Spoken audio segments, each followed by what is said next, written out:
오늘 읽어주시는 하나님의 말씀은 고린도전서 15장 57절과 58절 말씀이에요. 우리 같이 한번 읽어보도록 하겠습니다. 같이 읽습니다. 시작. 우리 주 예수 그리스도로 말미암아 우리에게 승리를 주시는 하나님께 감사하노니 그러므로 내 사랑하는 형제들아 견실하며 흔들리지 말고 항상 주의 일에 더욱 힘쓰는 자들이 되라. 이는 너희 수고가 주 안에서 헛되지 않을 줄 알미라. 아멘. 옆에 분하고 인사합니다. 사랑하고 축복합니다. 사랑하고 축복합니다. 그래요.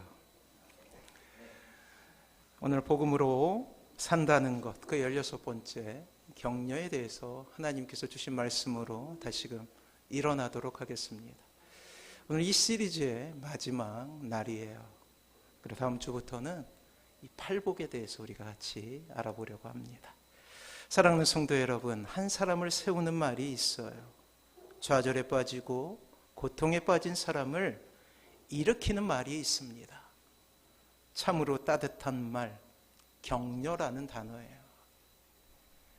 복음으로 산다는 것은 하나님의 격려로 이 땅을 살아가는 것입니다. 오늘 본문을 통해 사도 바울은 실의와 절망에 빠져 있는 고린도 교회 교인들에게 따뜻한 격려를 보내고 있습니다. 고린도 교회는 바울에게 있어서 아주 특별한 의미를 가지고 있었어요.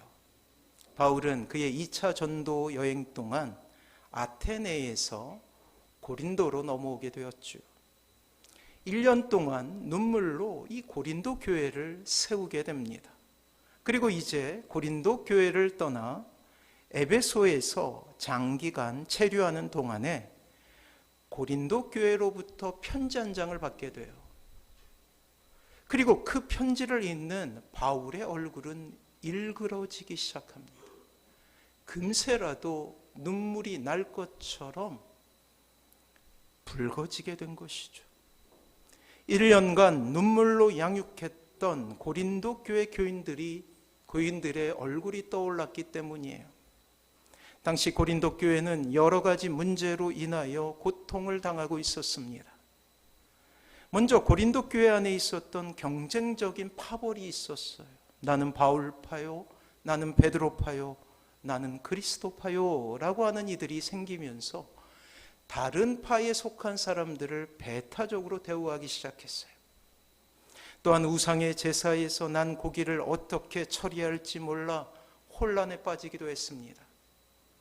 또한 갖가지 은사주의가 판을 쳐서 마치 방언을 하지 못하면 진정한 성도가 아닌 것처럼 그렇게 매도하기 시작했어요. 그리고 교리상으로는 성만찬이 오히려 교인들에게 상처를 주는 시간이 되었다고요. 사랑을 나누어야 될 애찬의 시간이 자기의 부를 과시하는 시간이 되었죠. 또 이것 때문에 많은 이들이 상처 속에서 교회를 떠나게 됩니다. 또한 죽은 자들의 부활을 부정하는 일들이 일어나게 되었어요. 이렇게 휘몰아치는 많은 문제들 가운데서 고린도 교회 교인들을 가장 어렵게 했던 것은 이 모든 실패로 인하여서 그들의 마음속을 지배하기 시작했던 한 가지 마음이 있었기 때문이에요. 그것은 바로 패배의식이었습니다. 패배주의였죠. 고린도 교회는 수많은 영적인 부분에 있어서 실패를 거듭했어요. 그리고 고린도 교회 교인들은 절망 가운데 빠지게 됩니다. 절망이 깊어지면 그것은 패배에 대해 익숙해지는 것이 되고 또한 그것이 사고체계에 영향을 미쳐서 어떤 일을 바라보더라도 패배를 생각하고 그리고 그 마음은 패배로 귀결된다라는 거예요. 패배의식은 많은 실패의 과정 속에서 의식 속에 나는 안 돼라는 생각이 고착되는 것을 의미해요. 그리고 그 패배의식은 너무나 쉽게 무기력함으로 이어지게 됩니다. 신앙에 있어서 무기력함은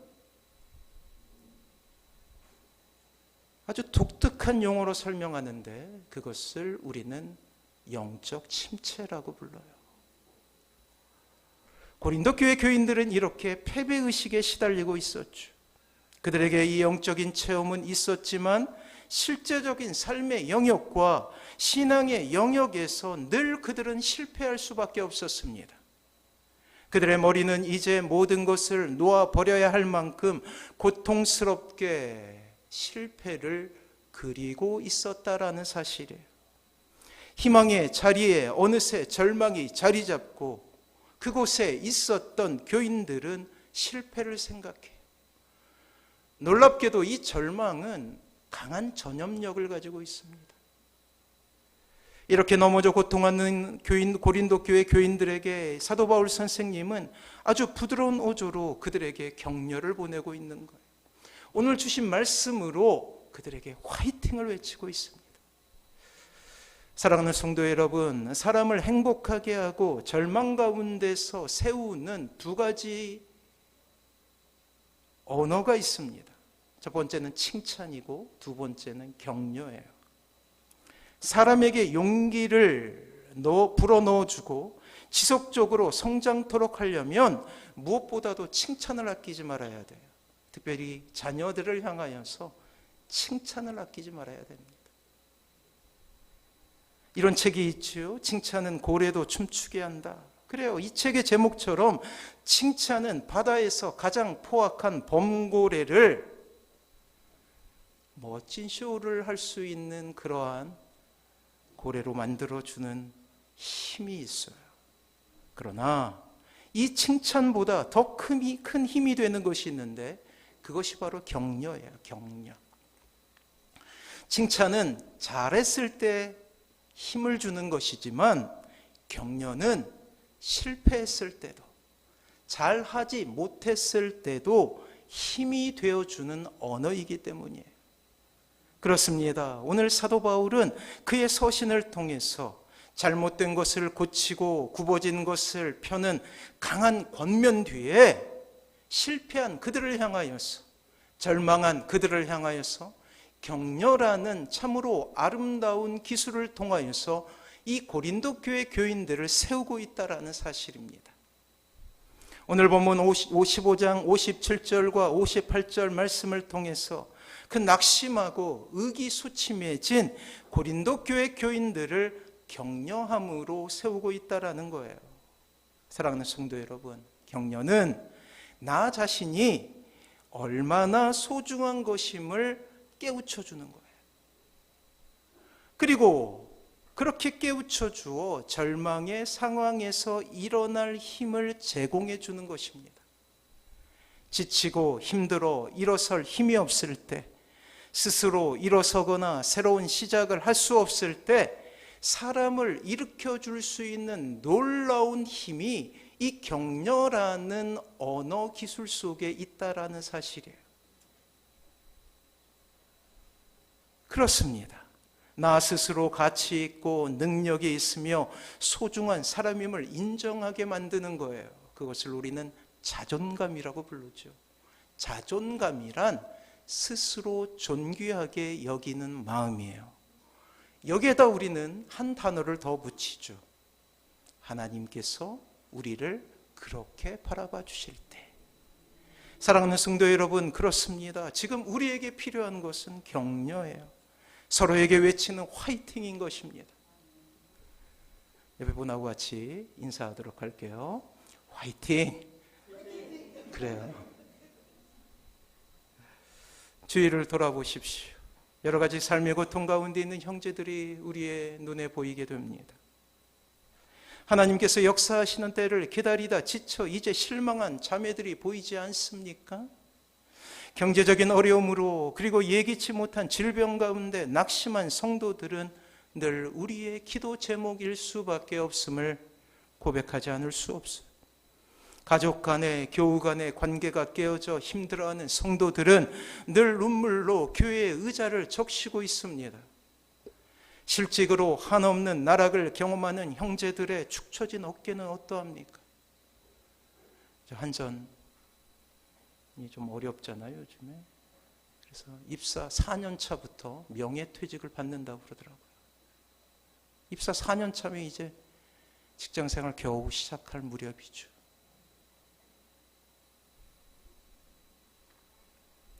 그래요. 우리에게 지금 필요한 것은 짧지만 진심이 담긴 격려의 말이에요.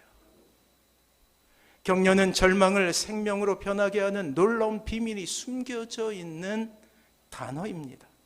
사랑하는 성도 여러분, 여러분들에게 숙제를 잘 내주지 않는데 숙제를 내드릴게요. 오늘 집에 가서 가족들에게 한번 이야기 한번 해보십시오. 남편에게, 아내에게 나지막하게 잘 될 거예요. 하나님께서 함께 하시잖아요. 자녀들에게 한번 문자 한번 보내십시오. 잘 될 거야. 그래, 잘하고 있어. 이렇게 말입니다. 축 처진 어깨에 힘이 들어가고 입가에는 분명 미소가 생길 거예요. 격려는 주님의 사랑과 참 많이 닮아 있습니다. 사람을 세우는 하나님의 방법을 통해서 사람을 세우는 그러한 은혜가 있을 줄 믿습니다. 그래요. 주님의 사랑과 닮았다고요. 주님의 사랑이 그러하잖아요. 이 땅에 낙심한 영혼들, 절망한 영혼들, 좌절한 영혼들에게, 병에 걸려 고통당하는 영혼들에게 그들을 치유하고 그들을 세우고 그들의 삶 가운데 에너지를 불러일으키며 다시금 살 수 있는 용기를 주는 그런 놀라운 사랑 말이에요. 사도 바울은 이렇게 시리에 빠진 고린도 교회 교인들을 격려로 세우기를 바랬어요. 그리고 구체적으로 그들을 격려합니다. 자, 58절이에요. 우리 같이 한번 읽어보도록 하겠습니다. 58절 시작.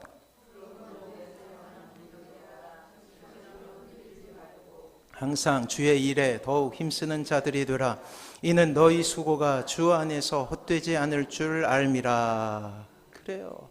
사도 바울의 격려의 핵심은 형제들이, 자매들이 견고하며 흔들리지 말라는 것이.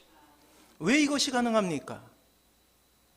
그 이유는 다른 것이 아니에요. 그렇습니다. 이 땅에 소망이 있고 희망이 생기며 절망에서, 좌절에서 다시금 일어나서 하나님의 놀라우신 은혜로 다시금 일어설 수 있는 유일한 방법이, 그리고 격려의 이유가 있다라는 사실이에요. 막연한 위로가 아니에요. 그리고 오랜만에 친구를 만나게 되면 어떻게 인사하냐면 밥 한번 먹자 라고 인사를 하죠. 그 이야기를 듣고 이제 전화해서 야, 어제 밥 한번 먹자고 그랬는데 오늘 먹을까? 그러면 관계가 어색해지는 거예요. 그것은 밥 한번 먹자라는 이야기가 아니에요. 그냥 그대로 헤어지자는 얘기예요. 이유가 있다라는 것이죠. 그것은 바로 우리가 이미 읽은 대로 57절의 말씀을 통해 예수 그리스도를 통한 우리가 승리가 보장되었다라는 사실을 전제로 한 격려라는 사실이에요. 57절 같이 한번 읽어보도록 하겠습니다. 57절이에요. 시작. 우리 주 예수 그리스도로 말미암아 우리에게 승리를 주시는 하나님께 감사하노니.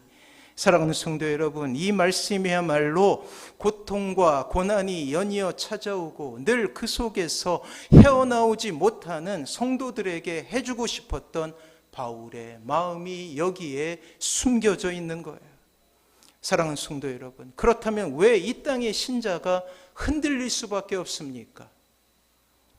우리는 베드로의 모습을 보면서 그 이유를 알게 되지요.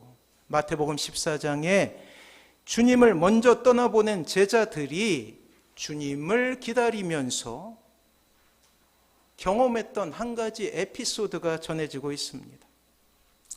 주님께서 제자들을 먼저 이 갈릴리 바다 건너편으로 보내시게 되죠. 근데 그때에 파도가 일고 강한 광풍이 불어서 그들의 생명조차도 담보하지 않는 어려움 속에 빠지게 돼요.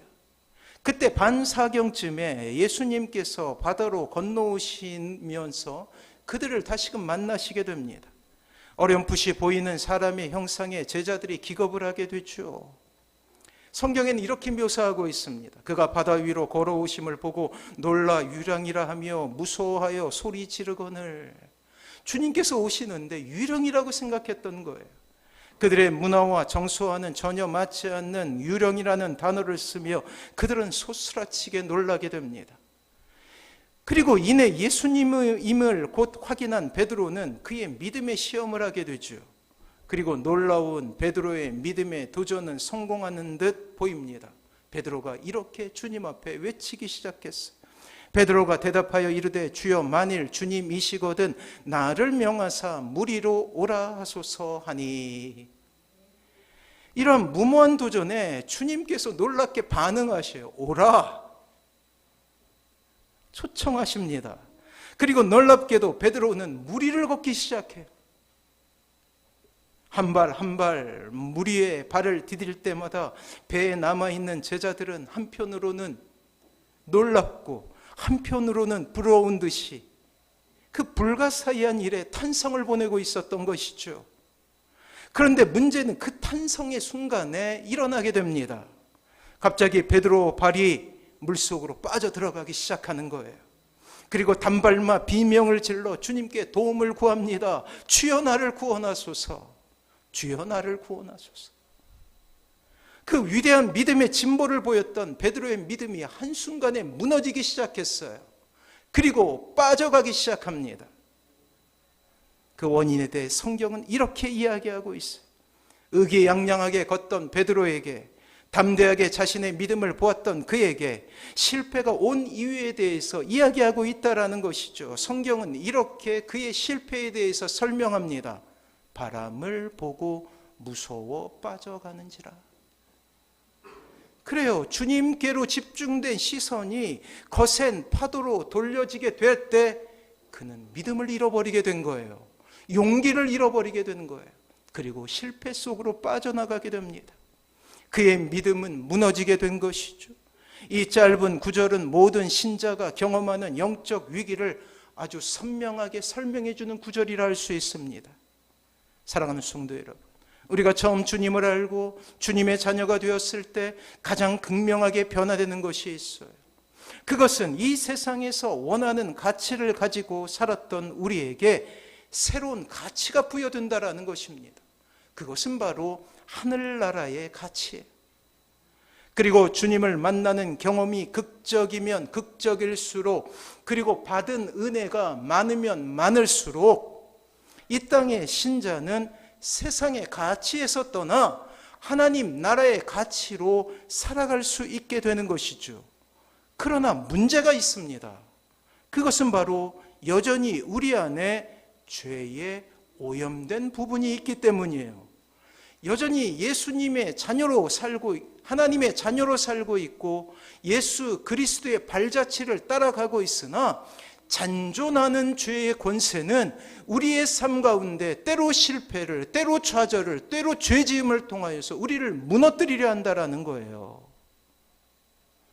그렇게 우리는 항상 세상과 하나님 나라 사이에서 판단과 결단을 요구받게 됩니다.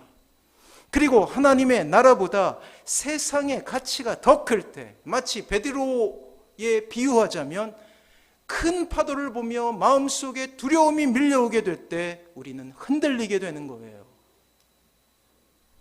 오늘 사도 바울은 부드러운 어조로 이렇게 권면, 격려하고 있죠. 그러므로 내 사랑하는 형제들아 견실하며 흔들리지 말고. 견실이라는 말의 뜻은 견고하다, 단단하다, 확고부동하다, 결의가 굳다라는 뜻이에요. 바로 이 땅에서 흔들림이 없는 믿음을 가지라는 것입니다. 사랑하는 성도 여러분, 이 땅에 사는 신자가 왜 이러한 마음을 가지고 있을 수 있을까요? 그래요, 우리의 신분을 알 때 우리는 그렇게 살 수 있어요. 이 땅의 주소지를 가지고 있고 또 이 땅의 법의 지배를 받으며 대통령이라는 통치자의 권한과 권위가 신자에게 미치고 있지만 우리의 진정한 시민권이 하늘에 있음을 고백하게 될 때 57절의 승리라는 단어와 58절의 견실, 흔들리지 말고라는 말은 인과관계가 되는 거예요. 그래서 이 땅의 신자가 당당하게 세상과 맞설 수 있는 이유가 되는 것입니다. 사랑하는 성도 여러분, 빌립보서 3장 20절과 21절을 통해 사도 바울은 우리가 하늘나라 시민이라고 우리의 정체성을 이야기하고 있습니다. 비록 이 땅에 발을 딛고 살지만 우리의 힘은 하늘로부터 오는 것이기에 올곧게 이 땅을 살아가라 라고 격려하고 있다라는 거예요. 우리 같이 한번 읽어보도록 하겠습니다. 빌립보서 3장 21절과 20절과 21절 말씀이에요. 주보에 있습니다. 같이 한번 읽어봅니다. 시작. 그러나 우리의 시민권은 하늘에 있는지라 거기로부터 구원하는 자 곧 주 예수 그리스도를 기다리노니 그는 만물을 자기에게 복종하게 하실 수 있는 자의 역사로 우리의 낮은 몸을 자기의 영광의 몸의 형체와 같이 변하게 하시리라. 아멘. 그래요. 여러분들의 주소지는 하늘입니다. 이것을 기억하시기 바랍니다. 따라서 이 땅에서의 작은 실패가 우리를 넘어뜨릴 수 없다라는 거예요. 이 땅에서의 궁핍과 이 땅에서 흘리는 눈물이 끝까지 우리에게 절망이 될 수 없다라는 것입니다. 왜요? 하늘의 시민이기 때문이에요. 그렇습니다. 주님 주신 승리의 승전보가 우리 손에 쥐어졌어요. 주님 이미 승리하셨고 그것을 우리는 감사로 받았습니다. 더 이상 우리에게 그리고 우리의 인생에 패배라는 단어가 있을 수 없다라는 거예요. 작은 실패는 있을 수 있으나 결론적으로 패배는 있을 수 없다라는 사실이죠. 사도 바울은 이 격려의 기술을 사용하여 이 땅에서 흔들릴 수 있는 사람이라 라고 불리우는 신자들에게 아니다, 다시금 일어나라, 그렇게 격려하고 있습니다. 그렇게 우리 또한 견실할 수 있는 거예요. 단단해질 수 있는 거예요. 사랑하는 성도 여러분, 우리의 흔들리지 말아야 되는 이유가 바로 여기 있습니다. 주님 승리하셨기에 우리는 견실하며 흔들리지 않고 이 땅에서 승리자로서의 품위를 지키며 살아갈 수 있어야 된다라는 사실이에요. 사도 바울은 고린도 교회 성도들을 향하여 견고하고 흔들리지 말라고 하고 있죠. 하나님은 성도가 흔들리고 요동하는 것을 결코 기뻐하지 않습니다. 시편 55편 22절 말씀. 여러분들이 좌절하고 낙심하고 흔들린 모습을 기뻐하지 않는다라는 거예요. 같이 한번 읽어보도록 하겠습니다. 주보에 있습니다. 같이 읽습니다. 시작. 내 짐을 여호와께 맡기라. 그가 너를 붙드시고 의인의 요동함을 영원히 허락하지 아니하시리로다. 아멘. 그렇습니다. 짐을 맡기십시오. 왜 그렇습니까? 이 땅의 신자는 바로 하나님의 자녀이기 때문이에요. 하나님이 우리의 아버지 되시기 때문이죠. 그렇습니다. 또한 우리가 잘 아는 말씀이 있죠. 바로 절망 속에 있었던 이스라엘 백성들을 세웠던 놀랍고도 위대한 말씀을 우리는 보게 됩니다. 이사야서 41장 10절. 이 땅의 절망 가운데 있는 모든 이들을 향한 하나님의 위로의 말씀이에요. 같이 한번 읽어봅니다. 시작. 두려워하지 말라. 내가 너와 함께함이라. 놀라지 말라. 나는 내 하나님이 됨이라. 내가 너를 굳세게 하리라. 참으로 너를 도와주리라. 참으로 나의 의로운 오른손으로 너를 붙들리라. 아멘. 그래요. 하나님께서 여러분들의 손을 붙들고 계십니다. 하나님은 성도의 삶과 결코 무관하게 계신 분이 아니에요. 성도를 의로운 오른손으로 붙잡아 주신다, 굳게 하신다, 도와주신다 라고 선언하고 계십니다. 때문에 우리의 곁에 계셨고 우리를 붙잡아 주고 계신 것이죠.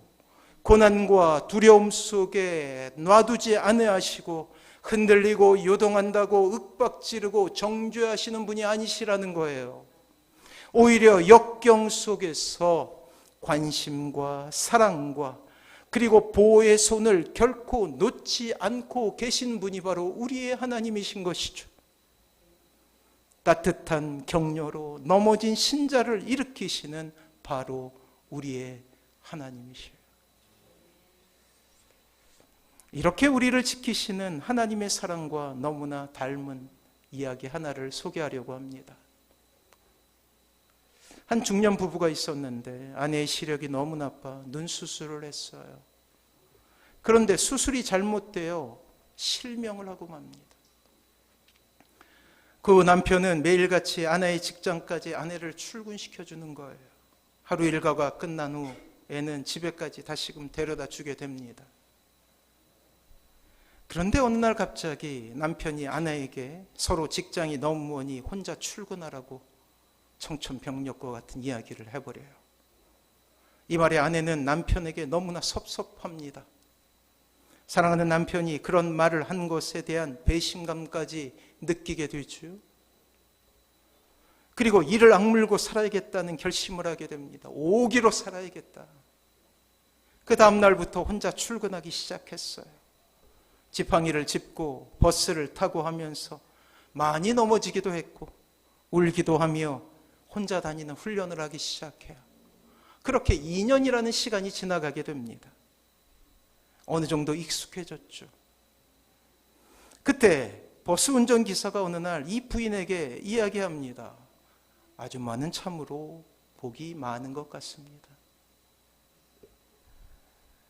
이 부인은 이렇게 이야기합니다. 무슨 말이시죠? 라고 운전사에게 물었어요. 그러자 운전사는 이렇게 이야기합니다. 자기가 목격한 것을 이야기해요.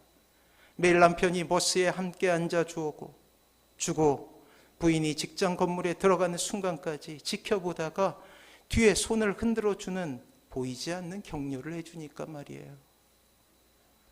이 말을 들은 부인은 울음을 터뜨리고 말았다고 합니다. 사랑하는 성도 여러분, 이 남편의 이야기, 이 땅에 나타난 하나님의 사랑과 너무나 닮아 있어요. 멀리서 지켜보시지만 늘 우리 때문에 가슴이 불타고 있는 하나님의 사랑을 말이에요. 아들을 십자가에 달려 죽이시기까지 지독한 사랑을 하실 수밖에 없었던 그 하나님의 사랑 말입니다. 때로 하나님의 도우심에 대한 오랜 기다림으로 고통당하는 성도들을 볼 때가 있어요. 1년, 2년, 3년, 아니 10년, 20년. 지나가는 세월은 늘 고통이죠. 우리에게 주어진 기도가 가혹하다고 여겨질 때도 있어. 아니 평생토록 이 기도 제목이 우리를 괴롭힐 수도 있습니다. 때로는 믿지 않는 남편을 위해, 때로는 믿지 않는 자녀들을 위해 인내하고 인내하며 하나님께로 돌아오길 소원해 보죠. 가끔씩 느껴지는 하나님의 은혜에 눈물이 나기도 하지만 나빠지는 상황 속에 늘 실망은 우리의 몫이 되는 것처럼 여겨집니다. 또한 사랑하는 이들이 병에 걸려 고통하는 모습을 볼 때는 참으로 마음이 어렵습니다. 목사인 저에게도 사랑하는 부모님을 먼저 하늘에 보내는 일은 참으로 가슴 아픈 경험이었기 때문이죠. 심지어 영적 침체로 허덕이며 고통하는 시간도 있었어요. 사랑하는 성도 여러분, 아파하는 사람들의 고통에 공감하며 그들을 위해서 중보 기도할 때도 그 아픔이 고스란히 전해져서 때로는 그것이 나의 아픔인가 여겨질 때도 있다라는 거예요. 또한 이 시대에 자녀들이 겪게 되는 고통은 늘 부모의 마음을 가슴 아프게 하지 않습니까? 청년들의 고단한 삶을 보면 참으로 안타까워요. 아무리 노력해도 아무리 수고해도 안 되는 구조적인 문제는 우리를 더욱더 절망하게 하는 것이죠. 건강이, 가정 경제가, 관계가, 또 직장 생활이, 취업의 문제가, 결혼이라는 인생의 숙제가 우리를 때로 절망하게 한다라는 것입니다. 그러나 저는 여기서 다시금 여러분들에게 말씀드립니다. 사랑하는 성도 여러분, 하나님께서 함께 하십니다. 그리고 따뜻한 격려의 말씀을 하고 계셔요. 보이지 않는 것 같아도 늘 우리의 손을 붙잡고 언젠가 그 모든 문제가 해결될 그날을 꿈꾸며 여러분들과 함께 동행하고 계신다라는 사실이에요. 오늘 이 말씀을 다시금 들으시기 바랍니다. 아니, 여러분들의 마음속에 새기시기 바랍니다. 형제들아, 견실하며 흔들리지 말고 항상 주의 일에 더욱 힘쓰는 자들이 되라. 이는 너희 수고가 주 안에서 헛되지 않는 줄 알미라. 주님께서 말씀하셔요. 이는 너희의 수고가 주 안에서 헛되지 않다. 사랑하는 성도 여러분, 우리가 주님을 위해 열심히 섬길 때, 힘을 다해 섬길 때, 우리는 이 땅에서 날마다 능력과 놀라운 기적으로 인도하시는 주님을 체험하게 될 것입니다. 그리고 기쁘고 보람되는 일을 경험하며 다시금 일어날 수 있게 될 거예요. 우리가 만약 우리에게 허락하신 시간과 물질로 충성을 다하여 주님을 섬기게 되면 우리는 하늘나라의 영원한 상급을 쌓게 되는 것입니다.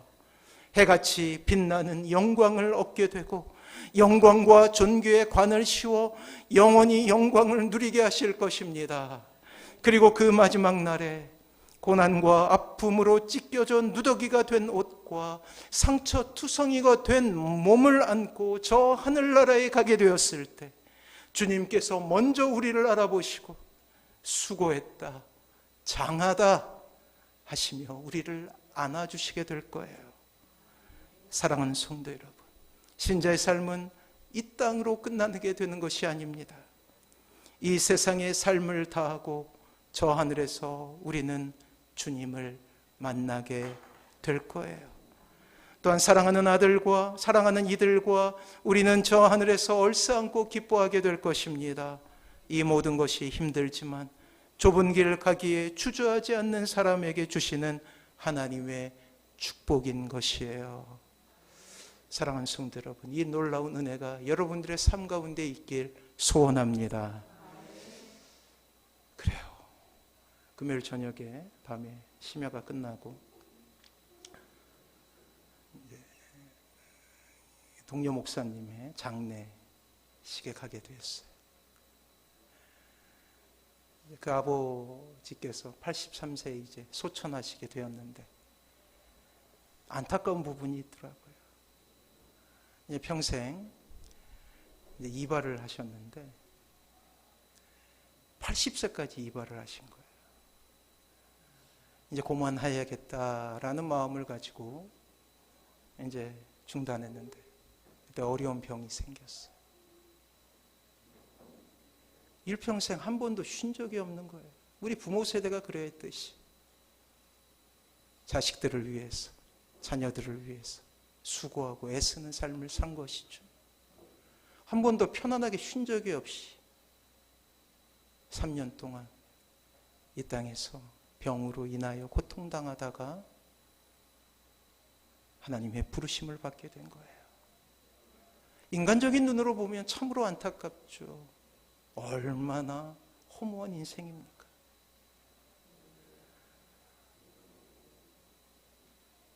그럼에도 불구하고 그 장례의식이 슬프지 않은 것은, 그리고 그 안에서 웃음이 있는 것은 이미 그 영혼이 하늘나라에 가게 되었음을 모든 가족들이 알았기 때문이에요.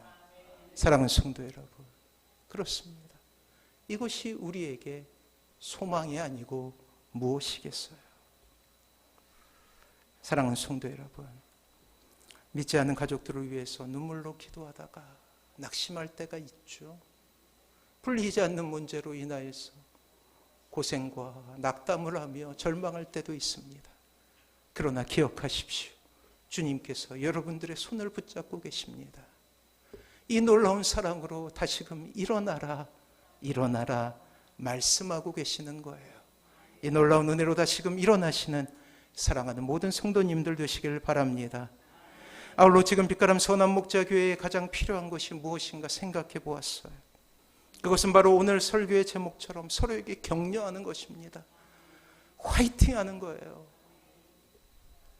오늘 바울이 보여준 이 격려의 기술을 통해 넘어진 형제 자매를 일으켜 세우는 것입니다. 자녀들을 세우는 것이죠. 이를 위해 우리는 우리의 입에 있는 부정적인 단어들을 제거할 필요가 있어요.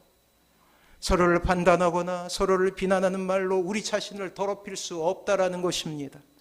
나의 마음에 안 맞다고, 내 생각과 다르다고 틀린 것이 아니기 때문이에요. 교회란 서로 다른 사람이 모여 하나를 이루는 것입니다.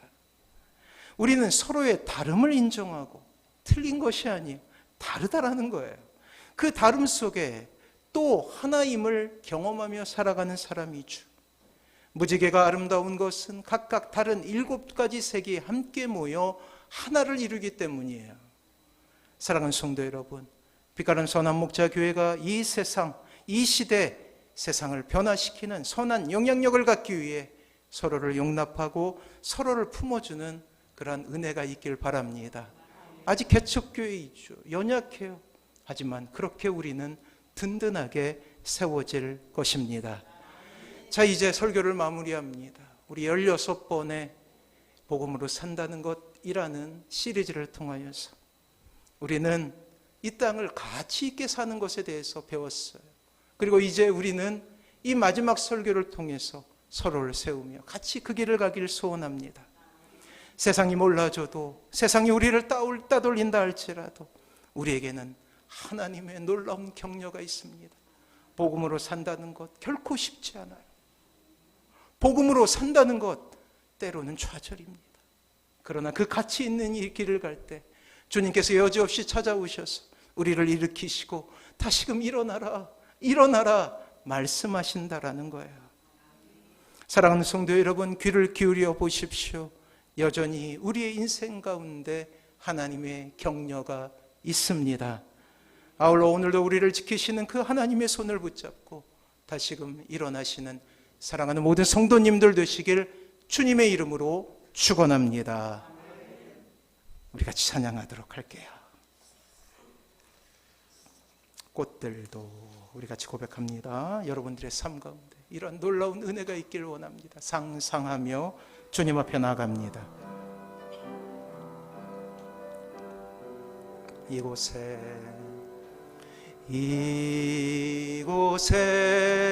생명샘 솟아나 눈물 골짝 지나갈 때에 마어자나 열매 맺히고 웃음소리 넘쳐나리라. 꽃들도 구름도 바람도 넓은 바다도 찬양하라 찬양하라 예수를. 하늘을 울리며 노래해 나의 영혼아. 은혜의 주 은혜의 주 은혜의 주. 그날에 하늘이 열리고 모든 이가 보게 되리라. 마침내 꽃들이 피고 영광의 주가 오시리라.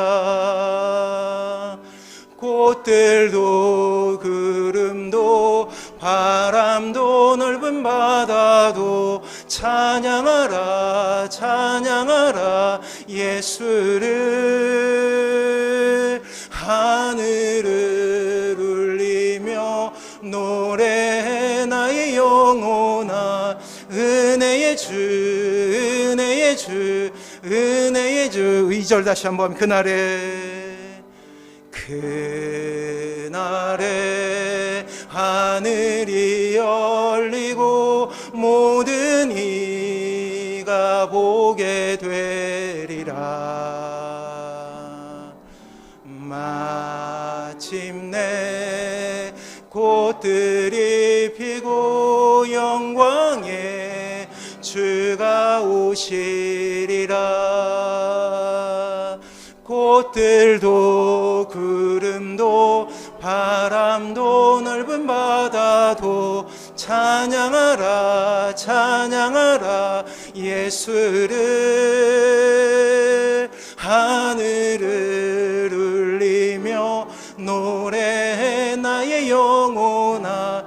은혜의 주 은혜의 주 은혜의 주.